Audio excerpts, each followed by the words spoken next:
Good evening everyone. So last ಕ್ಲಾಸಲ್ಲಿ ನಾನು ಹೇಳಿರೋ ಹಾಗೆ ಟಾಪಿಕ್ ವೈಸ್ ಕ್ಲಾಸಸ್ನ ಮಾಡ್ತೀನಿ ಅಂತ ಹೇಳಿದ್ದೆ. ಸೊ ಅದರಲ್ಲಿ ಕರ್ನಾಟಕ ಹಿಸ್ಟ್ರಿನ ತೊಗೊಂಡ್ರೆ ವಿಜಯನಗರ ಸಾಮ್ರಾಜ್ಯ, ವಿಜಯನಗರ ಡೈನೆಸ್ಟಿ ತುಂಬ ಇಂಪಾರ್ಟೆಂಟ್ ಆಗುತ್ತೆ. ಆ್ಯಂಡ್ ಯಾರ್ಯಾರು ಲಾಸ್ಟ್ ವಿಡಿಯೋ ನೋಡಿದ್ದೀರೋ ದಯವಿಟ್ಟು ಸಬ್ಸ್ಕ್ರೈಬ್ ಮಾಡ್ಕೊಂಡು ವೀಡಿಯೋಸ್ನ ನೋಡಿ. ಆ್ಯಂಡ್ ಏನಂತ ಅಂದರೆ ವಿಜಯನಗರ ಸಾಮ್ರಾಜ್ಯದಲ್ಲಿ ಏನೇನು ಇಂಪಾರ್ಟೆಂಟ್ ಆಗುತ್ತೆ, PYQ ಆ್ಯಂಗಲಲ್ಲಿ ನೀವು ಯಾವುದೇ ಎಕ್ಸಾಮ್ ತೊಗೊಂಡ್ರು ಹೇಗೆ ಕವರ್ ಮಾಡಬೇಕು ಅನ್ನೋದನ್ನ ನಾನು ಹೇಳ್ಕೊಡ್ತೀನಿ ಹೊರತು ವಿಜಯನಗರ ಸಾಮ್ರಾಜ್ಯದನ್ನ ಪಾಠ ಮಾಡೋಕ್ಕೆ ಹೋಗೋದಿಲ್ಲ. ಇದು ಕ್ಲಿಯರಾಗಿ ಹೇಳ್ಬಿಡ್ತೀನಿ. ಸೊ ವಿಜಯನಗರ ಡೈನೆಸ್ಟಿ ಅಂತ ತೊಗೊಂಡ್ರೆ ಮೊದಲಿಗೆ ನಿಮಗೆ ಇಯರ್ಸ್ ಗೊತ್ತಿರುತ್ತೆ. ಈಗ ಯಾರು ಇಯರ್ನ KA ಕಡೆಯಿಂದ ಕ್ವಶನ್ ಬರೋದ್ರಿಂದ ನಮಗೆ ಇಯರ್ನ ಕೇಳ್ಕೊಂಡು ಕೂತ್ಕೊಳ್ಳಲ್ಲ. ಬಟ್ ಕಾಲಾವಧಿ ಜ್ಞಾಪಕ ಇಟ್ಕೊಂಡಿರಿ, ಯಾಕಂದರೆ ಲ್ಯಾಂಡ್ ಸರ್ವೇಯರಿಗೆ ನಮಗೆ ವಿಜಯನಗರ ಡೈನೆಸ್ಟಿ ಇರಬೇಕಾದ್ರೆ ನಮಗೆ ಉತ್ತರ ಭಾರತದಲ್ಲಿ ಯಾರು ಆಳ್ವಿಕೆ ಮಾಡ್ತಾಯಿದ್ರು ಅನ್ನೋ ಕ್ವಶನ್ನ ಕೇಳಲಾಗ್ಬೋದು. ಸೊ ಕೇಳಿದ್ದಾರೆ, ಮ್ಯಾಚ್ ದ ಫಾಲೋಯಿಂಗಲ್ಲಾಗಿರ್ಬೋದು, ಅಥವಾ ಒಂದು ಕ್ವಶನ್ನಲ್ಲಿ 4 ಆಪ್ಷನ್ನ ಇಟ್ಬಿಟ್ಟು ಕೇಳೋ ಸಾಧ್ಯತೆ ಇರುತ್ತೆ. ಸೊ ಅದನ್ನು ನನಗೆ ಕಮೆಂಟ್ ಬಾಕ್ಸಲ್ಲಿ ಕಮೆಂಟ್ ಮಾಡಿ ಹೇಳಿ. ಕರ್ನಾಟಕದ ಆಳಿದ ವಿಜಯನಗರ ವಿಶಾಲ ಮನೆತನ ಇದೆಲ್ಲ ಗೊತ್ತೇ ಇದೆ ನಿಮಗೆ, ಇದನ್ನು ನೀವೇ ಓದ್ಕೊಂಡಿರ್ತೀರ. ಸೊ ಅಲ್ಲಿ ಏನು ಇಂಪಾರ್ಟೆಂಟು ನಮಗೆ ಅಂತ ಅಂದರೆ ರಾಜಧಾನಿ ಇಂಪಾರ್ಟೆಂಟ್ ಆಗುತ್ತೆ. ರಾಜಧಾನಿ ನೋಡ್ಕೊಳ್ಳಿ ಯಾವ್ದು ಅಂತ. ಮತ್ತು ಯಾರ ಮೂಲಗಳು ಅಷ್ಟು ಅವಶ್ಯಕತೆ ಇಲ್ಲ, ನೋಡ್ಕೊಳಕ್ಕೆ ಹೋಗಬೇಡಿ, ಎಲ್ಲೂ ಆ ಥರ ಕ್ವಶನ್ಸ್ ಆಗಿಲ್ಲ. ಮತ್ತು ವಿದ್ಯಾರಣ್ಯರು ಆಯಿತಾ, ಅದರ ಬುಕ್ಸ್ಗಳು ಬರೆದಿರ್ತಾರೆ ನೋಡಿ, ಕೃತಿಗಳು, ಅದನ್ನು ನೋಡ್ಕೊಳ್ಳಿ, ಅದು ಇಂಪಾರ್ಟೆಂಟ್ ಇದೆ. ಮತ್ತು ಸ್ಥಾಪಕರು ಹಕ್ಕ ನಿಮಗೆ ಗೊತ್ತೇ ಇರುತ್ತೆ. ಪ್ರಸಿದ್ಧ ಅರಸರು ಶ್ರೀಕೃಷ್ಣದೇವರಾಯ, ಕೊನೆಯ ಅರಸ ಶ್ರೀರಂಗ, ಲಾಂಛನ, ಎಡಮುಖದ ವರಹ, ಚಂದ್ರ ಮತ್ತು ಸೂರ್ಯ ಬರುತ್ತೆ. ಓಕೆನಾ. ರಾಜಧಾನಿಗಳು ಆಗಲೇ ಯಾವ್ದ್ಯಾವ್ದು ಇದೆ ಅಂತ ಕ್ಲೀನಾಗಿ ನೋಡ್ಕೊಳ್ಳಿ. ಸೊ ವಿಜಯನಗರ ನಾಡಿದ ಸಂತತಿಗಳು ಇವತ್ತಿಗೂ ಈ ಕ್ವಶನ್ಸ್ ಆಗುತ್ತೆ. ಸಂಗಮ, ಸಾಳುವ, ತುಳುವ, ಅರವೀಡು, ಇದನ್ನು ಆರ್ಡರ್ ವೈಸಲ್ಲಿ ಬರೀರಿ ಅಂತನಾಗಿರ್ಬೋದು, ಅಥವಾ ಇಯರ್ನ ಕೊಟ್ಟು ಕೇಳೋದಾಗಿರ್ಬೋದು, ಅಥವಾ ಇಷ್ಟು ಸಾಮ್ರಾಜ್ಯದಲ್ಲಿ ಯಾವುದು ತುಂಬ ಸ್ಟ್ರಾಂಗೆಸ್ಟ್ ಡೈನೆಸ್ಟಿ ಇತ್ಕೊಂಡಿತ್ತು, ಯಾವುದು ಲೋಯೆಸ್ಟ್ ಇತ್ತು, ಮತ್ತು ತುಂಬ ಲಾಂಗರ್ ಯಾವುದು ಆಳ್ವಿಕೆ ಮಾಡಿತ್ತು, ಪೀರಿಯಡ್ ಯಾವುದು ಜಾಸ್ತಿ ಅಂದರೆ ಸಂಗಮ ಇದು. ಮತ್ತು ರಾಜಧಾನಿಗಳು ಆನೆಗುಂದಿ, ಹಂಪಿ, ಈ ಥರ ಜ್ಞಾಪಕ ಇಟ್ಕೊಳ್ಳಿ. ಸಂಗಮ ದೀರ್ಘಾವಧಿ ಆಳಿದೆ, ಆನೆಗುಂದಿ ಮತ್ತು ಹಂಪಿ. ಸಾಳುವ ಮತ್ತು ಇಯರ್ ಅಲ್ಪಾವಧಿ, ಹಂಪಿ ತುಳುವ ಮತ್ತು ಇಯರ್ ಪ್ರಬಲ ಆಡಳಿತ. ಅಲ್ಲಿ ಅರಸ ಇಂಪಾರ್ಟೆಂಟ್ ಆಗುತ್ತೆ, ಇಲ್ಲಿ 2ನೇ ದೇವರಾಯ ಇಲ್ಲ. ಮತ್ತು ಆ ಡೈನೆಸ್ಟಿ ಓದಬೇಕಾದ್ರೆ ಈಗ ಹರಿಹರ 1ನೇ ಬುಕ್ಕ, ಸೊ ಹರಿಹರ 2, ದೇವರಾಯ 1, ದೇವರಾಯ 2. ಸೊ ಸಾಳುವ ಮನೆತನದಲ್ಲಿ ಯಾರು ಬರ್ತಾರೆ, ತುಳುವದಲ್ಲಿ ಕೃಷ್ಣದೇವರಾಯ, ಓಕೆನಾ. ಅರವೀಡಲ್ಲಿ ಯಾರ್ಯಾರು ಬರ್ತಾರೆ, ಅಳಿಯ ರಾಮರಾಯಂದು ಏನು ಕೆಲಸ ಇತ್ತು ಅದನ್ನು ಆ ಥರ ನೋಡ್ಕೊಳ್ತಾ ಹೋಗಿ. ಸೊ ಸಂಗಮ ಸಂತತಿ ಅಂತ ಮಾಡಿದಾಗ ಹಕ್ಕ ಮತ್ತು ಬುಕ್ಕ, ಪ್ರಸಿದ್ಧ ಅರಸ ಇದರಲ್ಲಿ ಈ ಮನೆತನದಲ್ಲಿ ಪ್ರೌಢದೇವರಾಯ, ಕೊನೆಯ ಅರಸರು ವಿರೂಪಾಕ್ಷ, ಯಾವುದು ಸಂಗಮ ಸಂತತಿಲಿ. ಸೊ ರಾಜಧಾನಿ ಆನೆಗುಂದಿ ಮತ್ತು ಹಂಪಿ, ಇದು ಇಂಪಾರ್ಟೆಂಟ್ ಆಗುತ್ತೆ. ಸೊ ಇದರಲ್ಲಿ ಪ್ರಸಿದ್ಧ ಅರಸ ಈ ಥರ ಕೇಳುವ ಸಾಧ್ಯತೆನೂ ಇದೆ ಆಯಿತಾ. ಅದಾದಮೇಲೆ 1ನೇ ಹರಿಹರ ಅಂತ ಬಂದಾಗ ಇದು ಯಾರ ಸಲಹೆ ಮೇರೆಗೆ, ಶೃಂಗೇರಿ ವಿದ್ಯಾರಣ್ಯರು, ಆಗಲೇ ಹೇಳಿದರೆ ಗುರುಗಳು ಯಾರಾಗಿರ್ತಾರೆ ಅಂದರೆ ಶೃಂಗೇರಿಯ ವಿದ್ಯಾರಣ್ಯರು ಅಂತ ಹೇಳ್ಬೋದು.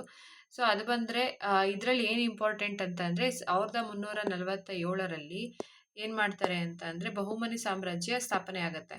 ಸೊ ಆ ಸ್ಥಾಪನೆ ಆದಾಗ ಈ ಬಹುಮನಿ ಸಾಮ್ರಾಜ್ಯಕ್ಕೂ ಮತ್ತು ವಿಜಯನಗರ ಸಾಮ್ರಾಜ್ಯಕ್ಕೂ ಹಾಕ್ತಾರಲ್ಲ, ಯಾಕೆ ಅಂತ ಅಂದರೆ ಅಲ್ಲಿ ಅಲ್ಲಾವುದ್ದೀನ್ ಹಸನ್ ಗಂಗು ದಂಡನಾಯಕ ಬಂದಾಗ ವಿಜಯನಗರ ಸಾಮ್ರಾಜ್ಯ ಮತ್ತು ಬಹುಮನಿ ಸುಲ್ತಾನರ ಇಬ್ರಿಗೂ ಏನಾಗುತ್ತೆ ಅಂತ ಅಂದರೆ ಕ್ಲಾಶಸ್ ಉಂಟಾಗಿ ಅಲ್ಲಿಂದ ಆಚೆಗೆ ನಮಗೆ ಬಹುಮನಿ ಸುಲ್ತಾನರ ಸಾಮ್ರಾಜ್ಯ ಮತ್ತು ವಿಜಯನಗರ ಸಾಮ್ರಾಜ್ಯಕ್ಕೂ ಹಾಗೆ ತನ ಉಟ್ಕೊಳ್ಳುತ್ತೆ. ಯಾವ ಇಯರ್ 1347ರಲ್ಲಿ. ಅದಾದಮೇಲೆ ಇದೆಲ್ಲ ಬೇಕಾಗಿರಲ್ಲ ಅಷ್ಟು. 1ನೇ ಬುಕ್ಕರಾಯ 1 ಲೈನಲ್ಲಿ ಏನಾದರೂ ನೋಡ್ಕೊಳ್ಳಿ ಅಷ್ಟೇ, ಬೇರೆ ಏನು. 1ನೇ ಏನದು ಬುಕ್ಕರಾಯ ಏನಂತಂದರೆ ಗಂಗಾದೇವಿ, ಮಧುರಾ ವಿಜಯಂ. ಇದರಲ್ಲಿ ಹೆಂಗೆ ಕೇಳ್ತಾರೆ ಗೊತ್ತಾ, ಮಧುರಾ ವಿಜಯಂ ಅಂತ ಕೊಟ್ಬಿಟ್ಟು ಬೇರೆ ಒಂದು ಹೆಸರು ಇಡ್ತಾರೆ, ಗಂಗಾದೇವಿ ಬದಲು ಬೇರೆ. ಮತ್ತು ಕೃತಿ ನೋಡ್ಕೊಳ್ಳಿ ಅಷ್ಟೇ, ಇನ್ನೇನು ಅದರಲ್ಲಿ ಇಲ್ಲ. 2ನೇ ಹರಿಹರ, ಆಗಲೇ ಹೇಳ್ದಂಗೆ ಹರಿಹರ ಆದಮೇಲೆ 1ನೇ ಬುಕ್ಕರಾಯ, ಅದಾದಮೇಲೆ 2ನೇ ಹರಿಹರ, ಈ ಥರ ಆರ್ಡರ್ ವೈಸಲ್ಲಿ ಕೇಳ್ತಾರೆ. ಯಾವ್ಯಾವ ಇಯರಲ್ಲಿ ಅಂತ ಇದನ್ನು ನೋಡ್ಕೊಳ್ಳಿ. ಸೊ ಸಂಗಮ ಸಂತತಿಯಲ್ಲಿ ಸೊ ಈತನು ಕನ್ನಡದ ಮೇಲೆ ಅಪಾರ ಪ್ರೀತಿಯನ್ನು ಹೊಂದಿದ್ದನು. ಕನ್ನಡ ವಿದ್ಯಾವಿಲಾಸ ಎಂಬ ಬಿರುದಿತ್ತು. ಯಾರಿಗೆ ಕನ್ನಡ ವಿದ್ಯಾವಿಲಾಸ ಎಂಬ ಬಿರುದು ಕೊಟ್ಟಿದ್ರು ಅಂದರೆ 2ನೇ ಹರಿಹರನಿಗೆ. ಸೊ ಅದು ಬಿಟ್ಟರೆ ಬೇಡ. ಅದಾದಮೇಲೆ 1ನೇ ದೇವರಾಯ ಇಂಪಾರ್ಟೆಂಟ್. 1ನೇ ದೇವರಾಯ. ಸೊ ಇವಂದು ಹೆಂಡತಿ ಮಕ್ಕಳು ಇವೆಲ್ಲ ಏನೂ ಬೇಕಾಗಿಲ್ಲ. ಆರ್ಥಿಕವಾಗಿ ಮುಂದೆ ಬರ್ತಾನೆ.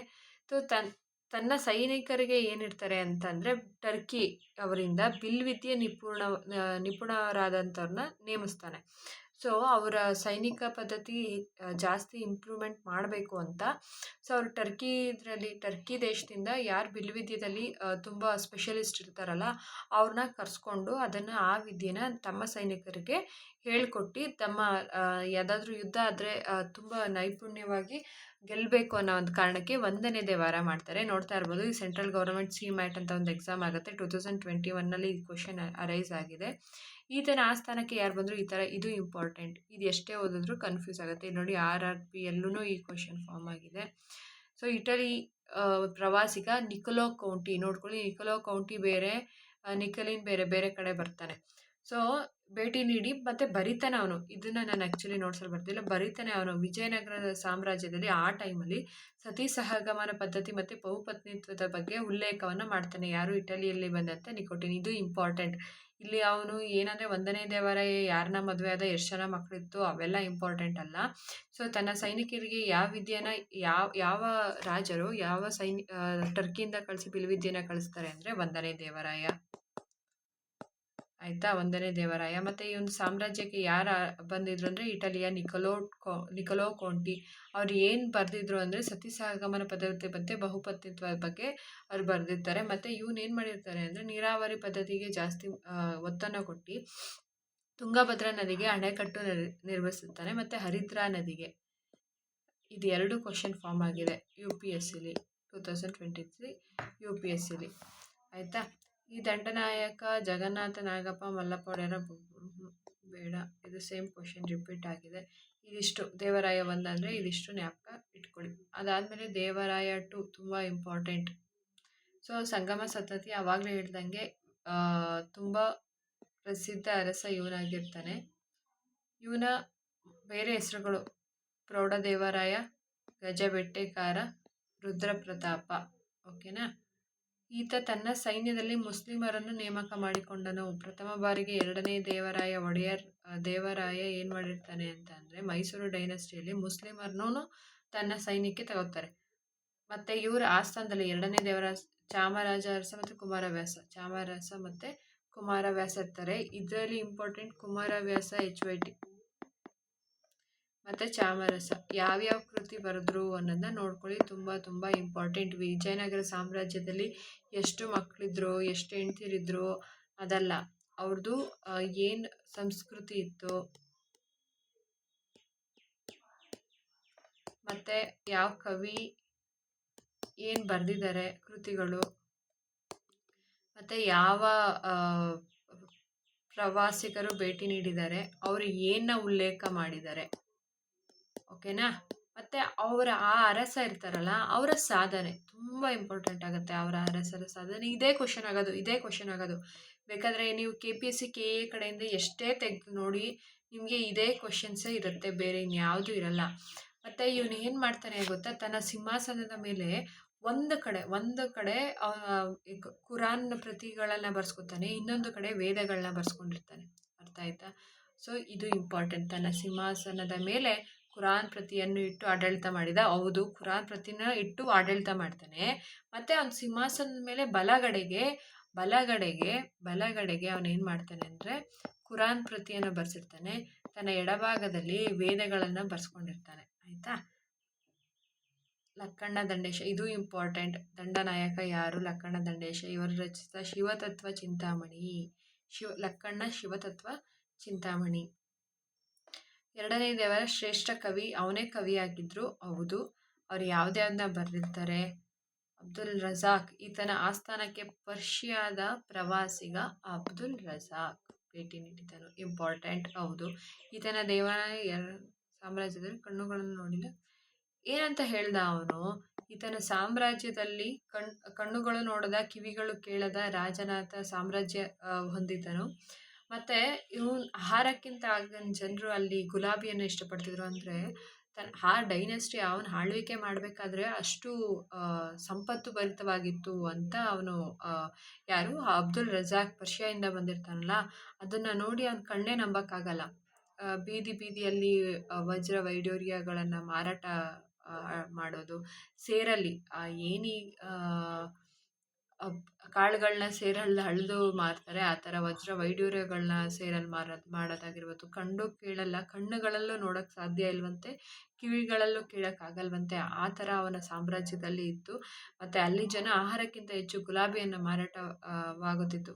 ಅಂದರೆ ಲೈಕ್ ಅಷ್ಟು ಕ್ರೇಜಿ ಇದ್ರು ಜನ ಅಂತ ಹೇಳೋಕ್ಕೆ ಇಷ್ಟಪಡ್ತಾರೆ. ಈತನ ನಂತರ ಮಲ್ಲಿಕಾರ್ಜುನ ಮತ್ತು ವಿರೂಪಾಕ್ಷ ಆಡಳಿತ ಮಾಡಿದರು. ವಿರೂಪಾಕ್ಷ ಆಸ್ಥಾನಕ್ಕೆ ರಷ್ಯಾದ ಪ್ರವಾಸಿಗ ನಿಕೊಲೋ ಕೌಂಟಿ ಅಲ್ಲ, ನಿಕೆಟಿನ್ ಭೇಟಿ ನೀಡಿದ. ನಿಕೆಟಿನ್ ರಷ್ಯಾದಿಂದ ಬಂದವರು. ನಿಕೆಟಿನ್ ಯಾರದ ಆಸ್ಥಾನಕ್ಕೆ ಭೇಟಿ ಮಾಡಿದ? 3ನೇ ವಿರೂಪಾಕ್ಷ ಅವರ ಆಸ್ಥಾನಕ್ಕೆ. ಮತ್ತು ರಾಜ ಪುರೋಹಿತರು ಈಗ ಸಂಗಮ ಡೈನಸ್ಟಿ, ಸಾಳುವ, ತುಳುವ, ಅರವೀಡು ಮತ್ತು ಯಾವ್ಯಾವ ಆ್ಯಕ್ಚುಲಿ ಏನು ಕ್ವಶನ್ ಆಗಿದೆ ಅಂತ ಅಂದರೆ, ಡೈರೆಕ್ಟಾಗಿ ಏನು ಕ್ವಶನ್ ಬರುತ್ತೆ ಅಂದರೆ, ಇಲ್ಲಿ 2ನೇ ದೇವರಾಯ, ಈ ಕಡೆ ಅವರ ರಾಜ ಪುರೋಹಿತರು ಯಾರ್ಯಾರಿದ್ರು ಅಂತ ನೋಡಿ. ರಾಜ ಪುರೋಹಿತರು ಅಡ್ಜಸ್ಟ್ ಮಾಡ್ಕೊಳ್ಳಿ ಇದ್ರು ಅಂತ.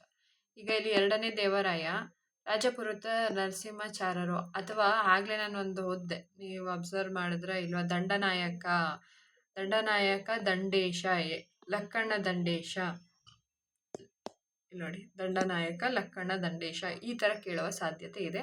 ನೋಡ್ಕೊಳ್ಳಿ ಯಾವ್ಯಾವ ಒಂದು ಇದರಲ್ಲಿ ಕ್ವಶನ್ ಅರೈಸ್ ಆಗತ್ತೆ ಅಂತ ಹೇಳ್ತಾ ಇದ್ದೀನಿ. ನಾನಂತೂ ದಯವಿಟ್ಟು ಪಾಠ ಮಾಡ್ತಾ ಇಲ್ಲ, ಆ ಥರ ಅಂದ್ಕೊಳ್ಳೋಕ್ಕೂ ಹೋಗ್ಬೇಡಿ, ಓಕೆನಾ.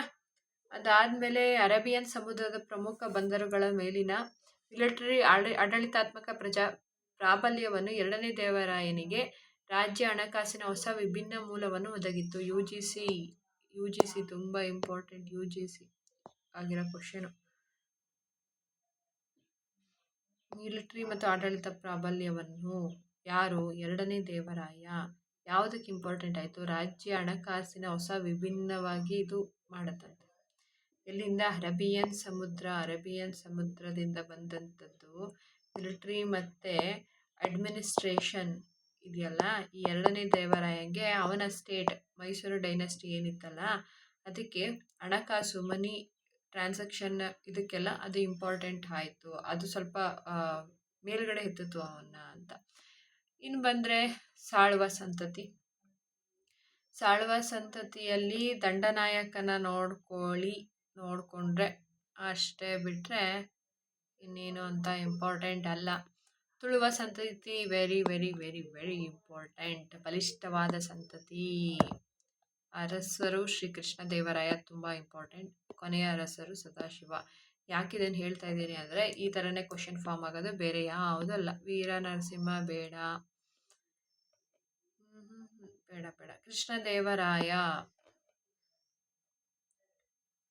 ಕೃಷ್ಣದೇವರಾಯ ತಂದೆ ತಾಯಿ ಬೇಡ. ಆ ಸ್ಥಾನದಲ್ಲಿ ಇದು ಇಂಪಾರ್ಟೆಂಟ್, ಹೀಗೆ ಕ್ವಶನ್ ಕೇಳ್ತಾರೆ. ಅಷ್ಟದಿಗ್ಗಜರು ಜ್ಞಾಪಕ ಇಟ್ಕೊಳ್ಳಿ. ಅಷ್ಟದಿಗ್ಗಜರು ಕವಿಗಳು ಇದ್ದರು.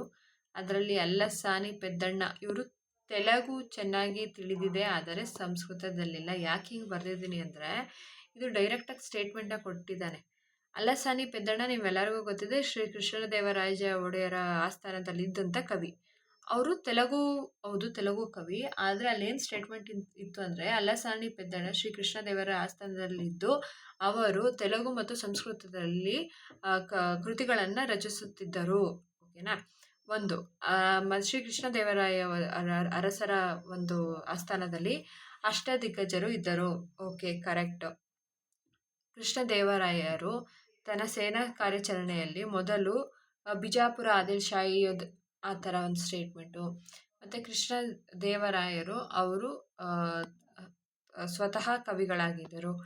ಈ ಸ್ಟೇಟ್ಮೆಂಟಲ್ಲಿ ಯಾವುದು ಸರಿ ಯಾವುದು ತಪ್ಪು ಅಂತ ಕೇಳ್ತಾರೆ. ಓಕೆನಾ? ಅದರಲ್ಲಿ 1, 2, 3 1, 2, 3 2, 3 1 ಆ ಥರ ಕೇಳಿದಾಗ ತೆಲುಗು ಮತ್ತು ಸಂಸ್ಕೃತ ಎರಡೂ ಗೊತ್ತು ಅಂತ ಇರುತ್ತೆ. ಅದು ತಪ್ಪು. ತೆಲುಗು ಮತ್ತು ಸಂಸ್ಕೃತ ಎರಡೂ ಗೊತ್ತಿರಲಿಲ್ಲ ಅವ್ರಿಗೆ, ಬರೀ ತೆಲುಗು ಮಾತ್ರ ಗೊತ್ತಿತ್ತು. ಓಕೆನಾ? ಅಷ್ಟದಿಗ್ಗಜರು ಇವರು, ಇದನ್ನು ಜ್ಞಾಪಕ ಇಟ್ಕೊಳ್ಳಿ. ಮತ್ತು ಯಾವ್ಯಾವ್ರು ಇದ್ದರು ಅದು ತುಂಬ ಇಂಪಾರ್ಟೆಂಟ್ ಆಗುತ್ತೆ. ಮತ್ತು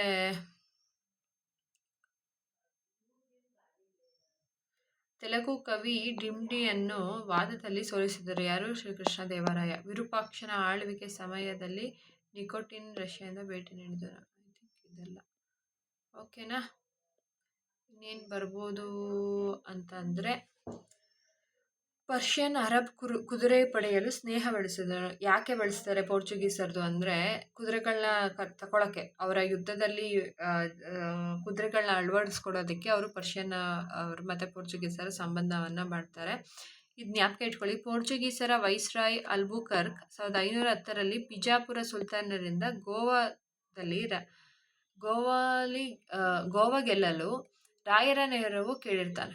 ಸೊ ಹಂಗಾಗಿ 1510ರಲ್ಲಿ ಬಿಜಾಪುರ ಸುಲ್ತಾನರು ಗೋವಾನ ವಶಪಡಿಸ್ಕೊಳ್ಳೋಕ್ಕೆ ಕೃಷ್ಣದೇವರಾಯರು ಅವರು ಹೆಲ್ಪ್ನ ಮಾಡಿರ್ತಾರೆ. ಇದು ತುಂಬ ಇಂಪಾರ್ಟೆಂಟ್. ಈ ಪೇಜ್ ತುಂಬ ತುಂಬ ತುಂಬ ಇಂಪಾರ್ಟೆಂಟ್. ತುಂಬ ಅಂದರೆ ತುಂಬ ಇಂಪಾರ್ಟೆಂಟ್ ಇದು. ನನ್ನ ಪ್ರಕಾರ ವಿಜಯನಗರ ಸಾಮ್ರಾಜ್ಯ ಕೊಡ್ತಾ ಇದ್ದಾರೆ ಅಂದರೆ ಇದಿಷ್ಟು ಬಾಯ್ಪಾಠ ಆಗಿರಬೇಕು ನಿಮಗೆ. ಇದಿಷ್ಟು ಈ ಒಂದು ಪೇಜ್ ಬಾಯ್ಪಾಠ ಆಗಿರಬೇಕು. ಫಸ್ಟ್ ಹೇಳ್ಬಿಡ್ತೀನಿ. 1509ರಲ್ಲಿ ದೋಣಿ ಕಾಳಗದಲ್ಲಿ ಬಹುಮನಿ ಸುಲ್ತಾನ ಸೋಲಿಸಿ ಗೆದ್ದನು. ಯಾರು? ಶ್ರೀಕೃಷ್ಣ ದೇವರಾಯ.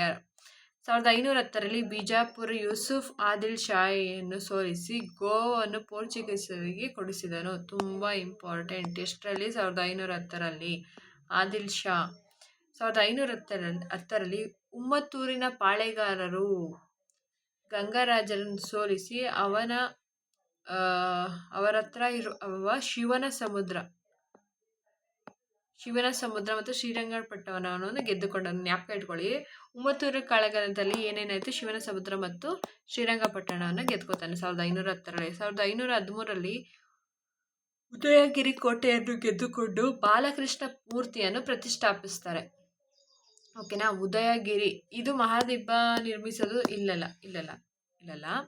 ಮಹಾನವಮಿ ದಿಬ್ಬ ಬೇರೆ ಕಡೆ. 1513ರಲ್ಲಿ ಉದಯಗಿರಿ ಕೋಟೆಯನ್ನು ಗೆದ್ದುಕೊಂಡು ಬಾಲಕೃಷ್ಣ ಮೂರ್ತಿಯನ್ನು ಅದಕ್ಕೆ ಏನು ಮಾಡ್ತಾನೆ ಅನ್ನೋದು ಅದು ತಿಳ್ಕೊಬೇಕು. ಆಯಿತಾ? 1512ರಲ್ಲಿ ಇಸ್ಮಾಯಿಲ್ ಆದಿಲ್ ಶಾಹಿಯನ್ನು ಸೋಲಿಸಿದನು. ಇದು ತುಂಬ ಇಂಪಾರ್ಟೆಂಟ್. ಇದು ಮೇನ್ ಪಾಯಿಂಟ್. 1518 ಅಥವಾ ಹೆಂಗೆ ಕೇಳ್ಬೋದು? 1513ರಿಂದ 1518 ಒಡಿಶಾದ ಮೇಲೆ ದಾಳಿ ಮಾಡಿ ಗಜಪತಿ ಪ್ರತಾಪ ರುದ್ರವನ್ನು ಸೋಲಿಸಿ, ಮಗಳಾದ ಅವೆಲ್ಲ ಬೇಡ, ಗಜಪತಿ ಪ್ರತಾಪ ರುದ್ರವನ್ನು ಸೋಲಿಸ್ತಾನೆ. ಅದರ ಜ್ಞಾಪಕವಾಗಿ ಮಹಾನವಮಿ ದಿಬ್ಬವನ್ನು ಕಟ್ತಾನೆ. ಮಹಾನವಮಿ ದಿಬ್ಬ ಎಲ್ಲಿದೆ ಅಂತ ಕೇಳಿದ್ರೆ ಅದು ಒಡಿಸ್ಸಾದಲ್ಲಿದೆ. ಓಕೆನಾ? ಬಿಜಾಪುರ ಆದಿಲ್ ಶಾ ಮೇಲೆ ದಾಳಿ 1520ರಲ್ಲಿ. ಅದನ್ನು ರಾಯಚೂರು ಕದನ ಅಂತ ಹೇಳ್ತಾರೆ. ಕೋಟೆ ವಶಪಡಿಸ್ಕೋತಾರೆ 1520ರಲ್ಲಿ. 1522ರಲ್ಲಿ ಬಹುಮನಿ ಸುಲ್ತಾನನ ಇದೆಲ್ಲದಕ್ಕಿಂತ ಇದಿಷ್ಟು ಇಂಪಾರ್ಟೆಂಟ್. ಓಕೆನಾ?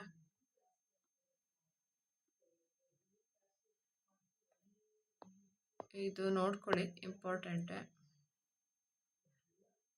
ನಾಗಲಾಪುರ ಎಂಬ ನಗರವನ್ನು ಸ್ಥಾಪಿಸ್ದ ನಾಗಲಾದೇವಿ ಅಂತ ಅವ್ರ ತಾಯಿ ನೆನಪು ಕಾಯಿಸ್ಕೋದ್ರೆ ಹಂಗೆ ಮಾಡ್ತಾರೆ ಅವರು. ಸಾಹಿತ್ಯ ಕೃತಿಗಳನ್ನು ಓಕೆ. ಈತನ ಆಸ್ಥಾನಕ್ಕೆ ಭೇಟಿ ನೀಡಿದ ಪೋರ್ಚುಗೀಸರ ಡೊಮಿಂಗೋ ಪಾಯಸ್ ಆ್ಯಂಡ್ ಬರ್ಬೋಸಾ ಇಬ್ಬರು ಭೇಟಿ ನೀಡ್ತಾರೆ. ಸ್ತ್ರೀಯರಿಗೆ ಏನೇನು ಅವರು ಹೇಳಿರ್ತಾರೆ ಅಂತ ಬರ್ಕೋಬೋದು. ಸ್ವತಃ ಕವಿಯಾಗಿರೋದ್ರಿಂದ ಅಮುಕ್ತ ಮೌಲ್ಯ ತೆಲುಗು ಕೃತಿ ಅದು ಯಾವುದ್ರ ಬಗ್ಗೆ ಹೇಳುತ್ತೆ ಅಂದರೆ ಅಡ್ಮಿನಿಸ್ಟ್ರೇಷನ್ಸ್ ಎಷ್ಟು ಭಾಗ ಇರುತ್ತೆ. ಇದು ಕೇಳಿದ್ದಾರೆ ಕ್ವಶನ್ನು. ಇದು ಕೇಳಿದರೆ ಸುಮ್ಮನೆ ಅಮುಕ್ತ ಮೌಲ್ಯ ಕೃಷ್ಣದೇವರಾಯ ಬರೆದಿದ್ದಾರೆ ಅಂತಲ್ಲ, ಏನದ್ರ ಬಗ್ಗೆ ಹೇಳುತ್ತೆ? ಅಡ್ಮಿನಿಸ್ಟ್ರೇಷನ್ ಬಗ್ಗೆ ಹೇಳುತ್ತೆ. ಆ್ಯಂಡ್ ಆಲ್ಸೋ ಇದು ಕೃಷ್ಣ ಮತ್ತು ರಾವಣ ಯುದ್ಧದ ಬಗ್ಗೆನೂ ಅದು ಹೇಳುತ್ತೆ. ಓಕೆನಾ? ಮತ್ತು ಜಾಂಬವತಿ ಕಲ್ಯಾಣ ಸಂಸ್ಕೃತ ನಾಟಕ ಇಂಪಾರ್ಟೆಂಟ್, ನೋಡ್ಕೊಳ್ಳಿ. ಉಷಪರಿಣಯ, ರಸಮಂಜರಿ, ಮೊದಲ ರಸಚರಿತ ಈತನು ನೀರಾವರಿಗೆ ಜಾಸ್ತಿ ಒತ್ತನ್ನು ಕೊಡ್ತಾನೆ. ವಲ್ಲಭಾಚಾರ್ಯ ಮತ್ತು ಚೈತನ್ಯ ಭಕ್ತಿಪಂತರು ಇಂಪಾರ್ಟೆಂಟ್ ಸ್ಟೇಟ್ಮೆಂಟ್ ವೈಸ್ ಕ್ವಶನ್ ಆಗುತ್ತೆ. ಅಷ್ಟದಿಗ್ಗಜರು ಹೇಳಿದೆ ಆಲ್ರೆಡಿ. ಅಷ್ಟದಿಗ್ಗಜರು ಯಾರು? ಅಲ್ಲಸಾನಿ ಪದ್ದಣ್ಣ, ವಾದಗಿರಿ ಮಲ್ಲಯ್ಯ, ಪಿಂಗಣ್ಣ ಸೂರಣ್ಣ, ತೆನಾಲಿ ರಾಮಕೃಷ್ಣ. ಮತ್ತು ಯಾರ್ಯಾರು ಯಾವ್ಯಾವುದು ಬರೆದ್ರು ಅಂತ. ತೆನಾಲಿ ರಾಮಕೃಷ್ಣ ಬಂದರೆ ಪಾಂಡುರಂಗ ಮಹಾತ್ಮೆ, ನಂದಿ ತಿಮ್ಮಣ್ಣ, ಪಾರಿಜಾತ ಪರಿಮಳ.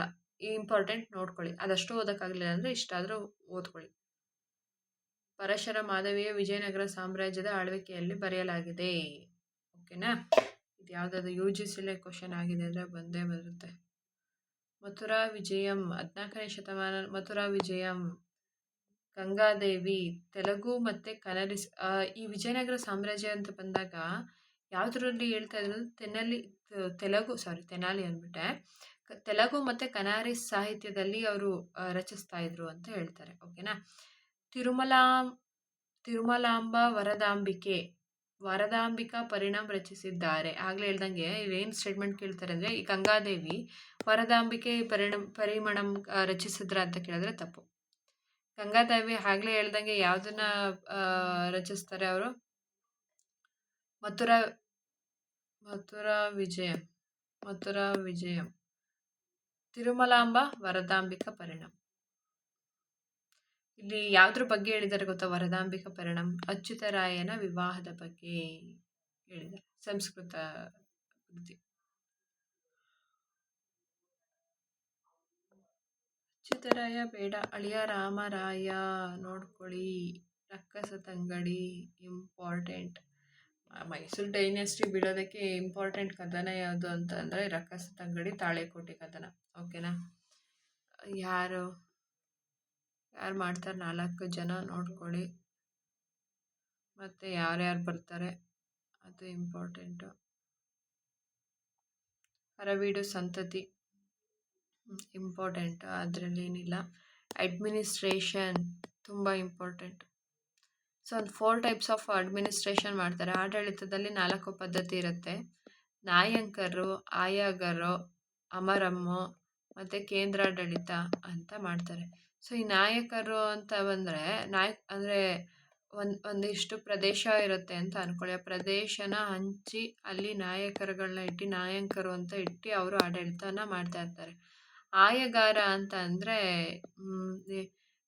ಗೌಡ್ರು, ಶಾನ್ಭೋಗ್ರು, ತಳವಾರರು ಅಂತ 12 ರೀತಿ ವಿಭಾಗಗಳನ್ನ ಮಾಡಿ ಆಡಳಿತ ಮಾಡ್ತಾರೆ.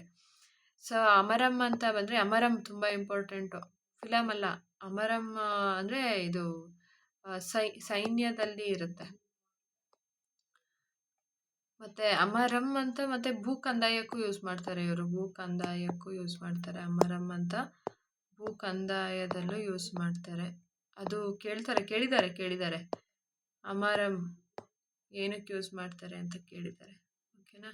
ಅದು ನಾಯಂಕರ್ ಮತ್ತು ಯಾವುದದು ಆಯಗರಂತೂ ಇಂಪಾರ್ಟೆಂಟ್. ನೋಡ್ಕೊಳ್ಳಿ ಅದನ್ನು ಒಂದ್ಸರಿ ನೀವು.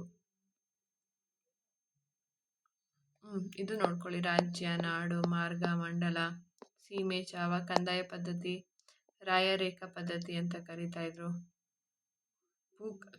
ಭೂ ಕಂದಾಯವನ್ನು ನಗದು ರೂಪದಲ್ಲಿ ಇಸ್ಕೊಂಡಿದ್ದು. ಮತ್ತು ಚಿನ್ನದ ನಾಣ್ಯ, ವರಹ, ಗದ್ಯಣ, ಪಗೋಡ, ಕಾಟಿ, ಚಿನಮು. ಇದು ಇಂಪಾರ್ಟೆಂಟ್. ಕೃತಿ ಆಗಲೇ ಹೇಳ್ದಂಗೆ ಕ್ವಶನ್ಸ್ ಇಲ್ಲಿಂದ ಬರುತ್ತೆ. ವಿದ್ಯಾರಣ್ಯರು, ವೇದಾಂತ ಪ್ರಕಾಶ, ಶಂಕರ ವಿಜಯ, ಗಂಗಾದೇವಿ ಇಂಪಾರ್ಟೆಂಟು. 2ನೇ ದೇವ ಸುನಾನಿಧಿ ಇಂಪಾರ್ಟೆಂಟು. ಲಕ್ಕಣ ಶಿವತತ್ವ ಚಿಂತಾಮಣಿ ಇಂಪಾರ್ಟೆಂಟು. ದಂಡನಾಯಕ 2ನೇ ದೇವರಾಯನ ದಂಡನಾಯಕ. ಕೃಷ್ಣದೇವ ಅಮುಕ್ತ ಮೌಲ್ಯ. ಅಲ್ಲಸಾನಿ ಪದ್ದಣ್ಣ ಮನುಚರಿತಂ ಇಂಪಾರ್ಟೆಂಟು. ತೆನಾಲಿ ರಾಮಕೃಷ್ಣ ಪಾಂಡುರಂಗ ಮಹಾತ್ಮೆ.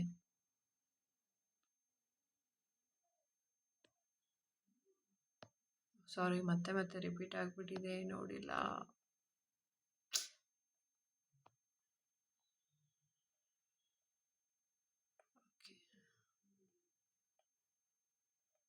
ಸೊ ಕುಮಾರವ್ಯಾಸ, ಗದುಗಿನ ಭಾರತ. ಮತ್ತು ಯಾವ ಇದರಲ್ಲಿದ್ದರು? ಕೃಷ್ಣದೇವರಾಯ ಜ್ಞಾಪಕ ಇಟ್ಕೊಳ್ಳಿ. ಕನಕದಾಸರು ಇಂಪಾರ್ಟೆಂಟು. ಪುರಂದರದಾಸರು ಇಂಪಾರ್ಟೆಂಟು. ವಿಜಯನಗರ ಸಾಮ್ರಾಜ್ಯದ ಕಲೆ ಮತ್ತು ವಾಸ್ತುಶಿಲ್ಪ ತುಂಬ ಇಂಪಾರ್ಟೆಂಟು. ಗ್ರಾನೈಟ್ ಮತ್ತು ಬಿಡಿಕಲ್ಲು, ಬೆಣಚುಕಲ್ಲು ದ್ರಾವಿಡ ಶೈಲಿಯಲ್ಲಿತ್ತು. ಇವ್ರು ಮಾಡ್ತಿದ್ದು ದ್ರಾವಿಡ ಶೈಲಿಯಲ್ಲಿ ವಿರೂಪಾಕ್ಷ ದೇವಾಲಯ, ಹಂಪಿಯ ವಿರೂಪಾಕ್ಷ ದೇವಾಲಯ. ಇದರಲ್ಲಿ PYQ ನೋಡ್ಕೊಳ್ಳಿ, ಕಲೆ ಮತ್ತು ವಾಸ್ತುಶಿಲ್ಪದಲ್ಲಿ. ಮತ್ತು ಆಂಧ್ರ ಪ್ರದೇಶದಲ್ಲಿ ವಿರೂಪಾಕ್ಷ ದೇವಾಲಯ, ಅದು ಒಂದು ಪೇಂಟಿಂಗ್ ಮಾಡಿದೆ, ಮೊರಾಲ್ ಪೇಂಟಿಂಗ್. ಅಂದರೆ ಕಲರಲ್ಲಿ ಇರುತ್ತೆ. ಒಂದ್ಸರಿ ಗೂಗಲಲ್ಲಿ ಚೆಕ್ ಮಾಡಿ ಮೊರಾಲ್ ಪೇಂಟಿಂಗ್ ಹೆಂಗಿರುತ್ತೆ ಅಂತ. ಕಲರಲ್ಲಿ ಈಗ ರಾಜ, ಈ ಕಡೆ ರಾಣಿ, ಇಲ್ಲೊಂದು ಚೇರು, ಹಣ್ಣು ಗಿಣ್ಣು ಆ ಥರ. ಇದು ಏನಂದರೆ ವಿಜಯನಗರ ಸಾಮ್ರಾಜ್ಯದ ಕಥೆನ ಮೊರಾಲ್ ಪೇಂಟಿಂಗಲ್ಲಿ ಅಲ್ಲಿ ಮಾಡಿದ್ದಾರೆ ಆಂಧ್ರ ಪ್ರದೇಶದಲ್ಲಿ ಅಂತ, ವಿರೂಪಾಕ್ಷದಲ್ಲಿ ಆ ಥರ. ಈ ಟೈಪಲ್ಲಿ ಕ್ವೆಶನ್ಸ್ ಅರೈಸ್ ಆಗುತ್ತೆ, ನೋಡ್ಕೊಳ್ಳಿ. ಈ ಥರ ನಿಮಗೆ ನೋಡ್ಕೊಳ್ಳೋದ್ರಿಂದ ಅಟ್ಲೀಸ್ಟ್ ಒಂದು ಐಡಿಯಾನ ಸಿಗುತ್ತೆ ಅಷ್ಟೆ. ಓಕೆ, ನಾಳೆ ಮಾರ್ನಿಂಗಿಗೆ ನಾನು ಕರೆಂಟ್ ಅಫೇರ್ನ ಅಪ್ಲೋಡ್ ಮಾಡಿ ನೆಕ್ಸ್ಟು ಹಿಸ್ಟ್ರಿಲಿ ಒಂದು ಕ್ಲಾಸ್ ಅಪ್ಲೋಡ್ ಮಾಡ್ತೀನಿ. ಹಿಸ್ಟ್ರಿದು ಯಾವುದ್ಯಾವ್ದು ಇಂಪಾರ್ಟೆಂಟ್ ಇದೆ ಅದೇ ಮಾತ್ರ. ಕರೆಂಟ್ ಅಫೇರ್ ಅಂತೂ ಮಸ್ಟ್ ಆ್ಯಂಡ್ ಶುಡ್ ಸ್ಪರ್ಧಾ ವಿಜೇತದಲ್ಲಿ ಕರೆಂಟ್ ಅಫೇರ್ ಹೇಳ್ತೀನಿ. ಸೊ ದೆನ್ ಬಂದರೆ ನನಗೆ ಈಗ ಫಸ್ಟ್ ಪೇಪರಲ್ಲಿ ಈಗ ಫಸ್ಟ್ ಯಾವುದಾದ್ರು ಪಂಚಾಯತ್ ರಾಜು, ಗ್ರಾಮೀಣಾಭಿವೃದ್ಧಿ, ಗ್ರಾಮೀಣ ಸಹಕಾರ ಸಂಸ್ಥೆಗಳು, ಅದು ಕ್ಲಾಸಸ್ ಬೇಕು ಅಂದರೆ ನೀವು ಹೇಳಬೇಕಾಗತ್ತೆ. ಸೊ ನೀವು ಬೇಕು ಅಂದರೆ ಮಾತ್ರ ಕ್ಲಾಸಸ್ ಮಾಡಿಕೊಡ್ತೀನಿ, ಇಲ್ಲಾಂದರೆ ಮಾಡಿಕೊಡಲ್ಲ. So next go to direct physics ಕಾನ್ಸೆಪ್ಟ್ಗೆ ಹೋಗೋಣ. ಸೊ ವಿಡಿಯೋ ನೋಡಿದ್ದಕ್ಕೆ ಥ್ಯಾಂಕ್ ಯು ಸೊ ಮಚ್.